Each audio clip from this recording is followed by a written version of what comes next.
Are you planning a trip to Japan? Do you want to know how to find retro games easily? Have you ever bought or rented a video that wasn't quite right? If your answers to these questions are yes, yes, and I don't strictly see how that's relevant, then this is the video for you. I'm Retro Brendo, and here are a bunch of retro game shopping tips in Japan. The first tip is one that you can start on even before you leave home, and that is looking up the games that you want to buy. Now you might be thinking, sure, I can look them up, but why don't I just go into the store and have a look? There's a high likelihood that, like me, you don't speak much Japanese. I have a few key phrases that are useful in shopping that I'll get to later on. But that's why it's super important to research the games you want before going over. Now what that entails for me is using a website, say such as Moby Games or even Wikipedia, to look up box art and cover art for games as they appear in Japan. One such game for me on a recent trip was Umemi Mystery Mansion, or the Mansion of Lost Souls as it's known in Japan. Here is what it looks like in PAL territories and also in the US, and here is what it looks like in Japan. Another part of this research that can be very useful relates to Famicom cartridges. If you are hunting for Famicom games, make a note of the cartridge color. Very important. This one is Nuts and Milk. It's blue. Donkey Kong 3, red. Yoshi's Cookie, orange. This game, which I thought was a Poirot game, but it's actually Murder on the Mississippi, dark blue. I absolutely advise you, if there are any games that you are desperate to find while you are in Japan, look them up beforehand, save the cover art to your phone. Another thing you can do before you even get on the plane is planning out your route. Now, if you are traveling to one of the major cities, say Tokyo, Kyoto, Osaka, all of them have their own retro game shops, and sometimes they're even clustered together in certain areas. This is certainly true of Tokyo with Akihabara. However, there are other shops throughout the city as well. That's why it's so important to use a Maps app like Google Maps or Apple Maps to look up where these stores are. You can plan your travel between them, whether you can walk, whether you have to get a train or the subway, and that way you can use your time more efficiently and also be able to shop around. Of particular note here that may seem unusual to us in, say, Australia, the UK, Europe, America, most shops in Japan don't open before 10 AM. So once you've planned out your route, I would say still try and get there a little bit early into the area, say around 9:30. You can grab a bite to eat. You can even walk around, make sure you can see where the shops are, because sometimes it can be hard to really get the impression of where you are on the map. So you can go there early and have a bit of a recce. Japan has two alphabets, or kana, and one is hiragana and one is katakana. The symbols in each alphabet correspond to roughly a 2 or 3 letter sound in English, such as na, shi, or ko. The hiragana essentially is for more traditional words, and katakana is for modern words or foreign words that have been incorporated or recently translated into Japanese. A lot of game titles are actually written in katakana, and the reason for that is a lot of the words are newer. That's why it helps to have these alphabets on your phone, because you can then go, okay, I know that the first symbol of this game is this symbol here. That's actually how I track down Godzilla-based games. My husband is a big Godzilla fan. I like to find Godzilla games. So having the Japanese word for Godzilla, which is here, means it is easier for me to look through and recognize Godzilla on the spine of something. Now, speaking of the spines, you're in luck with a lot of CD-based games, so we're talking things like 3DO. There was lots of 3DO in Japan, I don't know why. CDI, Mega CD, PlayStation 1, Sega Saturn. As well as having Japanese on one spine, this copy of Dark Savior has Dark Savior written in English just here. That way, that game was really easy for me to find. My next tip relates to how you pay for your items. And the general rule I would say is carry cash and pay in yen. Most of the stores I went to did have a card machine, and that was fine. But the smaller stores, especially the small independent ones, sometimes they don't have card and you have to pay with cash. There is an etiquette for paying with cash in Japan, and generally speaking, there'll be a small tray on the counter. You put your money in the tray, The cashier takes that, they put your change in the tray and slide that back over to you. If you do want to pay by card, and it's totally understandable if you do, you may not want to carry that much cash around you. You may have found a holy grail item like my Shonen Jump Famicom Mini, with lots of Dragon Ball Z games and Captain Tsuburaya soccer games. Haven't played it yet, they're all in Japanese, but it does look pretty. In the event you do want to pay by card, very often you'll be asked, do you want to pay in yen or do you want to pay at our exchange rate today? It's actually much better to pay in yen. The reason for this is pretty simple. If you're paying in yen off your card, then you are paying it through your bank, and your bank always has, up to the moment, exchange rates for currency to currency. If you pay in what the store has valued, say the US dollar, Australian dollar, British pound, euro to be, then you might be getting out of date currency information.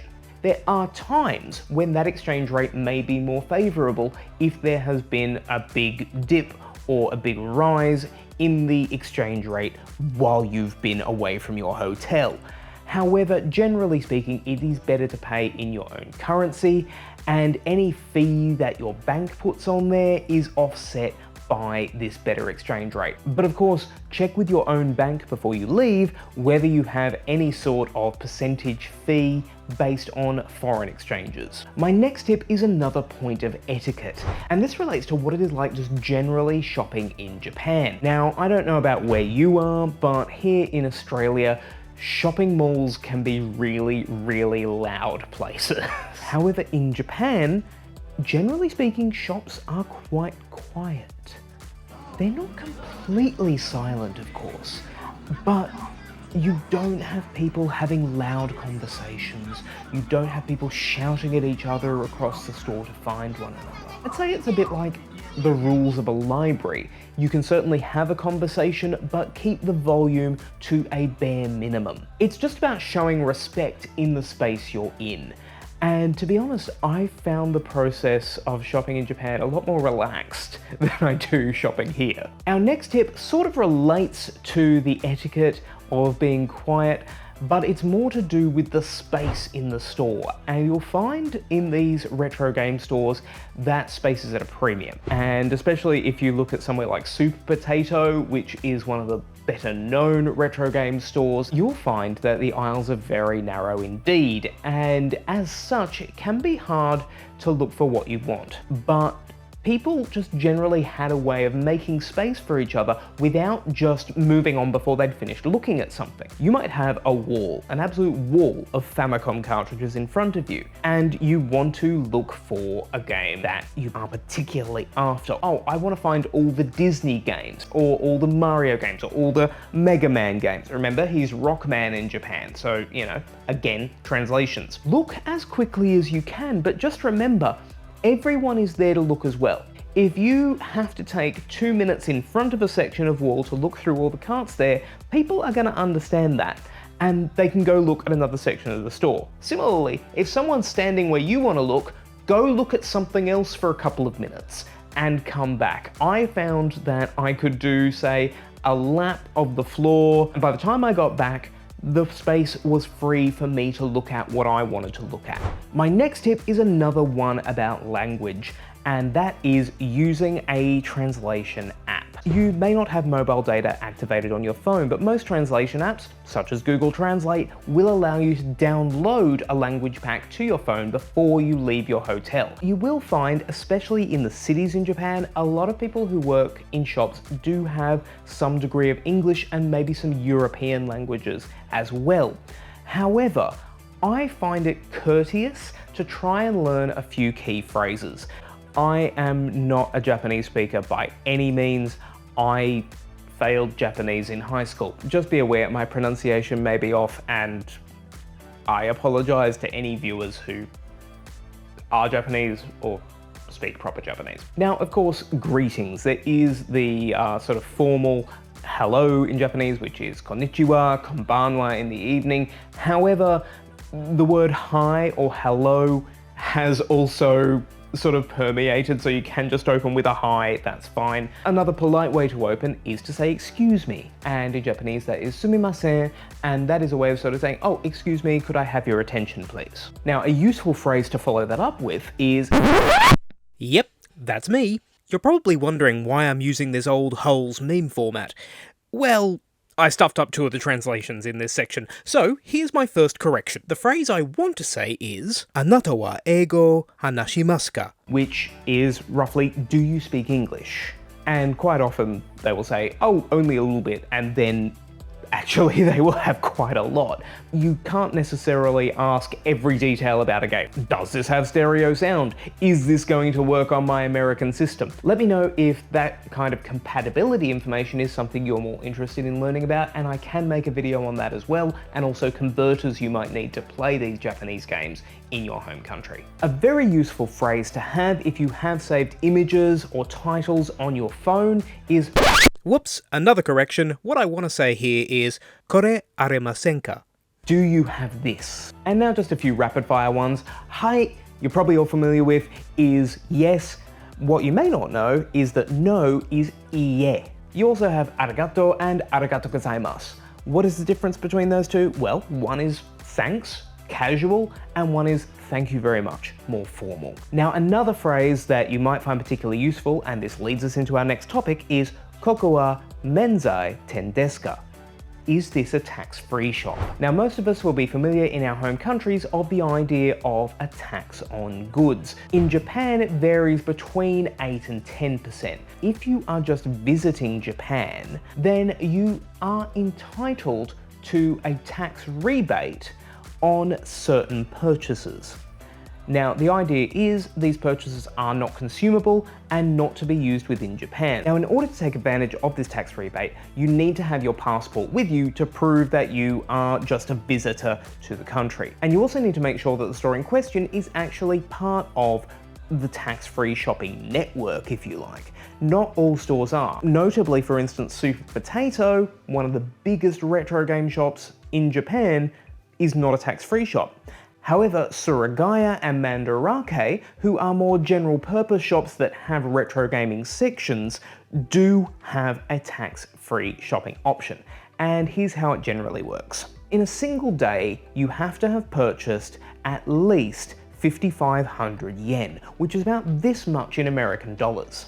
You can do that in multiple transactions, usually across the day, because what you then do is you take your receipts to a tax-free shop counter, where they do some paperwork, usually put it in your passport, or sometimes it's a digital receipt, and then they give you the 10% tax back in cash.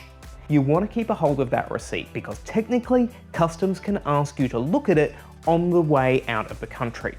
You're also not meant to consume any products you don't pay tax on. And what that means is some places will have the games already wrapped up in plastic, or will wrap them up in plastic for you, put them in a sealed bag. This came from a Suragaya store, and you can see here they've put a sealed thank you paid sticker on the back. Now, as well as proving that you paid for that, that is kind of a customs seal. Most of the time, if you buy games in Japan, you're not going to use them until you get home anyway, unless it's for a portable system like a Game Boy or a WonderSwan or a Game Gear, but it is something to be aware of. Now, what I have here in my hand is the Famicom Mini that I picked up when I was last in Japan, and if you want to find out how to play these games on your Nintendo Switch in 2023, well, I've got a video for that and you can check that out here. But until next time, thank you all so much for watching. Do like, share it and subscribe. And if you've hated this video, share it with someone you really don't like. Okay, bye bye now.